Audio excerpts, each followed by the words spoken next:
welcome back to the buttonhole series. In today's video we're going to be going over my buttonhole kit. I am so excited for this video. I've been working really hard on this kit and I am by no means doing this whole buttonhole series to try to sell you a kit. It's not like that at all. It is the hand done buttonholes have absolutely changed the game for me, and I really think they're going to change the game for you too.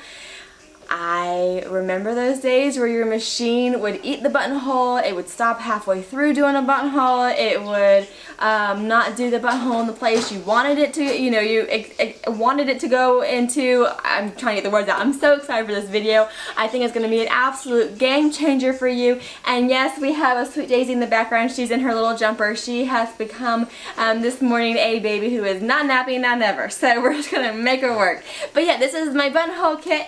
And it comes as, if I can say, wrapped like a little present to you, because I think hand done buttonholes are so sweet and, like I said, such a game changer. So when you open it, you're going to find a little card that says, "Welcome to the world of hand sewn buttonholes.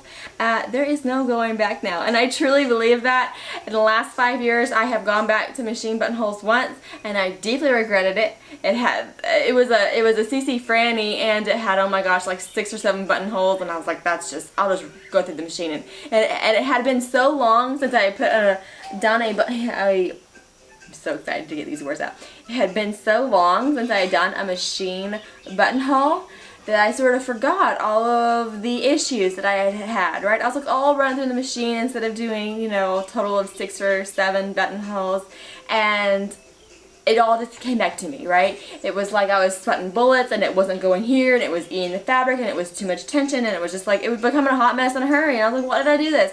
And ever since, I have not looked back. In 5 years, I've done one garment, deeply regretted it, and here we are. So I really believe that there's no going back now. So in the kit, you're going to find a whole bunch of little goodies. Let's go through them. So you're going to have some beeswax. Beeswax is wonderful. Beeswax is not only wonderful for hand done buttonholes, but it's wonderful for a number of hand sewing applications. Running through your thread through some beeswax, it's just lovely, and I think that it's better than the synthetic. Like we've seen, like that little blue box of synthetic stuff. I think beeswax is better, and I've been to a number of classes. Everyone from like Cindy Foos, and Heirloom World, to Couture Land, they all use the beeswax. The tailors, all around the world, they've all gone to the beeswax. And there's something very authentic and just real about it. You can iron it into like basically any fiber to make it stronger and to work better and all the rest of it. And even if you don't iron it into your fiber, just running your fiber over it, it doesn't kink on you anymore. It's lovely, lovely stuff. So you got a whole stick of beeswax there, and where's my beeswax? I use mine all the time, and you can see there's still quite a bit left. This is from melting. The top is gone because I've melted it in to seal up the buttonhole raw edges, and we'll get into that more on the series. But I've used mine all the time, and it's still like quite a bit left. So you got you some beeswax.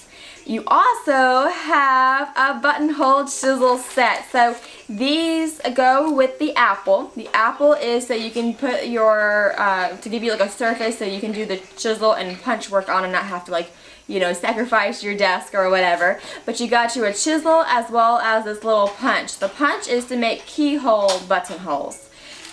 The chisel, I just want to say a couple things about.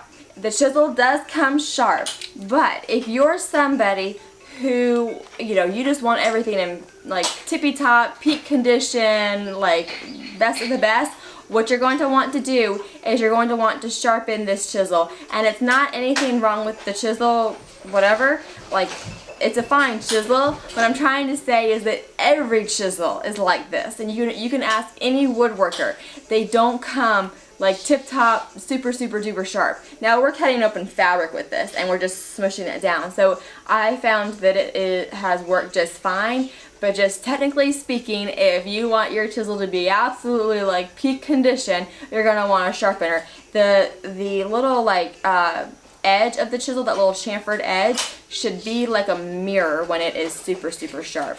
So just a little FYI about that. But yeah, you do get a chisel as well as a hole punch. Like I said, this is for keyhole buttonholes, so you can put this down and get a lovely little circle for your keyhole. So moving along, you get a ruler, which is very helpful. This little ruler, I actually was given a ruler from a dear friend of mine, a dear sewing friend, and I use this thing all the time. So I wanted to find a ruler that was a similar length. I think these are both the same. Yeah, 6-inch length. So they're the same length. And I use mine for my dear friend all the time, so I wanted to find one that was a similar length for y'all. This I love because it is, it's got a whole grid on the entire ruler, so you can line it up on your fabric and keep things, you know, perpendicular, parallel, however you're trying to measure. You have a grid there to use that with. And it will help you position your buttonholes and make straight lines, because when you go to put your button down to see what length your buttonhole should be, I like to mark on either side of that button, and then I connect the 2 dots with a ruler. So you get your little ruler, and then to do that I like to have a heat activated pin. There are a couple things I want to say about this. This is the Pilot heat activated pin, but it is not the same as the heat activated pin I have been talking about for years. The same dear friend who gave me this ruler, and I need to clarify with her, but she was saying that she had an issue with that heat activated pin, and I think it might be because she used this version of it. I have been using the version, I don't see it right here in front of me. Daisy.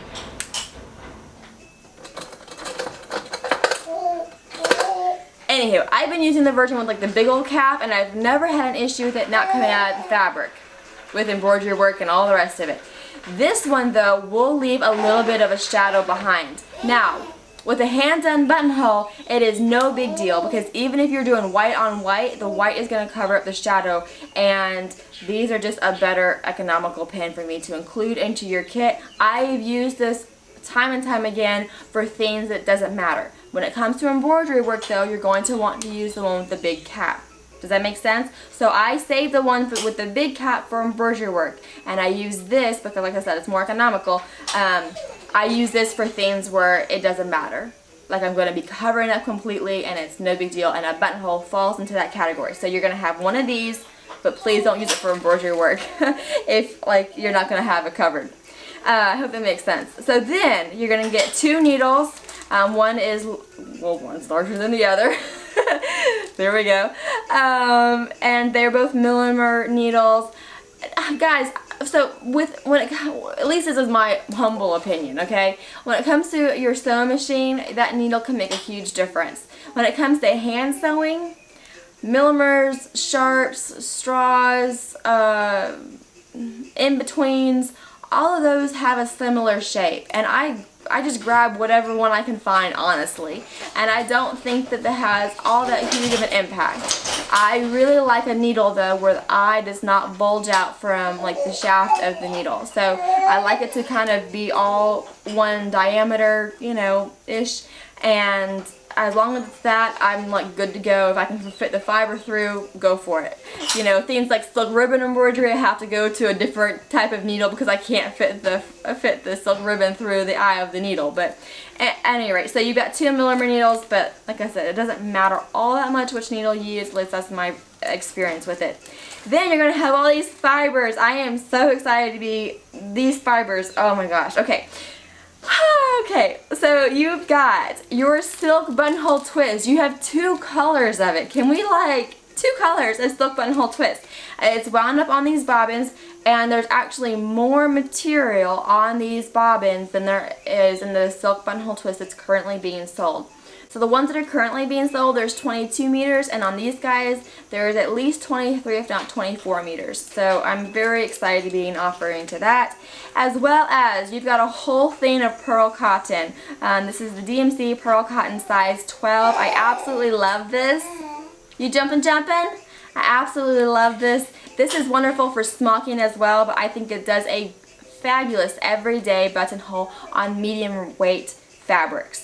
Then you got your little tatting thread, size 80 from DMC, and this is really a hard thing to find right now, and depending on how well these buttonhole sells, I can only offer the DMC brand for so long. I might have to go to the Lizbeth thing. Lizbeth, whatever. She has a size 80 tatting thread as well. Anywho, size 80 tatting thread, regardless of what brand it is, I love the size 80 tatting thread for very lightweight buttonholes. As much as I absolutely love the silk buttonhole twist, it's kind of heavy and you really wouldn't want to put it on, like, you know, some voile or batiste or whatever. I mean, it's so on you do you, but that's my 2 cents on the matter, is that you probably want to go with the tatting thread. That's why I'm offering it. And this stuff I love. It's super lightweight, but it's also very durable. Side note, I tat, and tatting lace is one of the strongest laces, you know, because tatting thread is super strong. So then, last but not least, what are the words? A sample. You have a sample of some fine silk thread. Now this stuff is very much readily available, so I just did a sample in here. So it's about half a spool, so you can, you know, come along with the tutorial. But when it comes to doing your garment, you're kind of going to want to match your garment more. And like I said, this stuff is very much readily available. Farmhouse has a number of colors on this, so this is just intended for the kit and the tutorial. Last but not least, to do your tutorial, we've got 2 different types of interfacing. The ivory interfacing that you see in here is German interfacing, and then the white interfacing is, the name is escaping me, but it's the new very lightweight interfacing to Farmhouse Fabrics. So those are your 2 samples of interfacing. And then last but not least, you've got your 3 samples of fabric. You've got a very lightweight voile as well as a medium weight. This is some cotton from Fabric Finders that Farmhouse Fabrics sells, and then you've got some thick old boiled wool. So we're gonna have, you know, put a buttonhole into all 3, and I'm gonna show you how I handle each situation differently. A buttonhole, you know, I've done them for about 5 years, and I've researched them a ton, and there are some truths that everybody tends to do, but then there's some differences. So it's kind of like your own little signature, and you're gonna find that there's some things, like I said, that you're gonna want to do to make it lovely and nice and whatever. But then there's some areas where you can kind of deviate and make it your own and really make it your signature on your garment. But that is my buttonhole kit, and I hope that you guys enjoy it. I am so excited for this little kit. Like, oh, I'm just so excited, guys.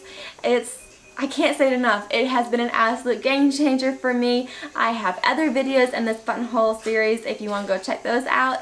If you have any questions, put them down in the comments below, and I will do my best to answer them. And as always, I appreciate y'all for watching, and I hope to catch y'all next time.